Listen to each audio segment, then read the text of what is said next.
ఓం నమో నారాయణాయ. ఓం నమ శివాయ. శ్రీమాత్రే నమ.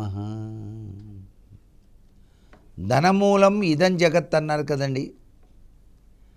ధనం అనేటువంటిది నిలవడానికి ఇంట్లో పాటించవలసినటువంటి విధి విధానాలు ఏమైనా ఉన్నాయా అని ప్రశ్నిస్తున్నారు. ఎటువంటి ప్రతిమను పెట్టుకోవాలి అని కూడాను అడుగుతున్నారు. ధనం అనేటువంటిది పూర్వజన్మ సుకృత రీత్యా సంప్రాప్తమయ్యేటువంటి విధి విధానం. బ్రహ్మదేవుడు తానుగా మానవుణ్ణి సృష్టించేటప్పుడు లక్ష్మీదేవి వంక చూసి ఆ పుర్రెను చేతిలో పెట్టుకొని, అమ్మా, ఇతగాడి అదృష్టం ఏమిటి, ధనయోగం ఎంతవరకు అని అన్నప్పుడు ఆ తల్లి క్రీగంటి చూపు గనక చూసినట్లయితే అతడు తరగని సంపదతో తులతూగుతాడు. అంటే అతడు జన్మతః గత జన్మలో చేసినటువంటి దాన ధర్మాల యొక్క ప్రభావం.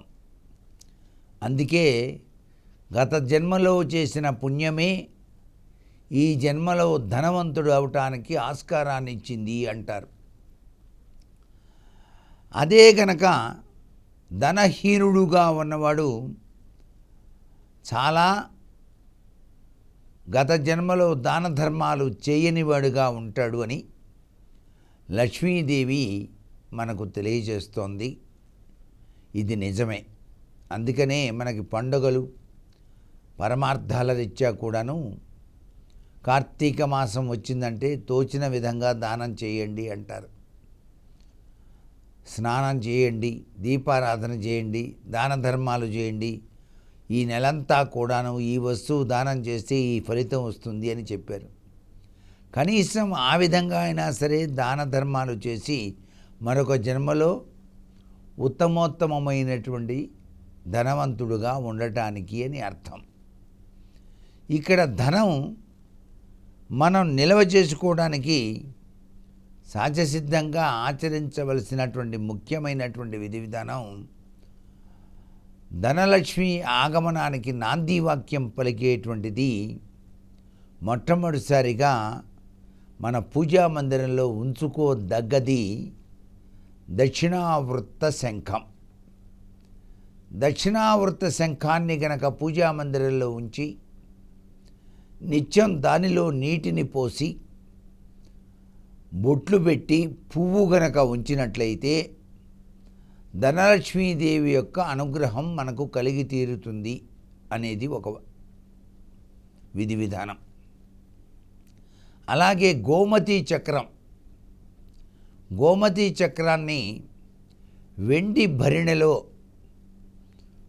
కుంకుమతో నింపి ఆ భరిణెకు మూత ఉంచి గట్టిగా ఎప్పుడూ తీయకుండా అలాగే పూజా మందిరంలో ఉంచి నిత్యము ఆ భరిణె పైన మందార పువ్వు కానీ, జాజి పువ్వు కానీ, చేమంతి పువ్వు కానీ ఏదో ఒక పుష్పాన్ని ఉంచటం.